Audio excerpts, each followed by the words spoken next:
رمضان مركو ساء ودشو goobaha khayrku waa buuxsamaya masaajidii meel istaaga male ruuxii salaada faradka lagu kari laayay tacbaanka ah waxaad arkaysaa 12 ragcadood buu taagnaanaya juz baa lagu dul akhrinaya meelaha qaar kood 13 ragcadood buu taagnaanaya juz baa lagu dul dhameynaya laba juz 3 juz baa marka qorto lagu dul dhameynaya uu taagnaanaya 10 daqiiqo salaada waajibkaana muusan taagnaan jir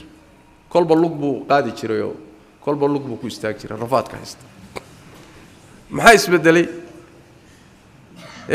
waxba isbedelay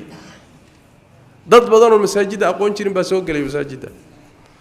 sidaas daraadeed xagee isbedelku ka yimid isbedelku wuxuu ka yimid shayaadiintii la qabtay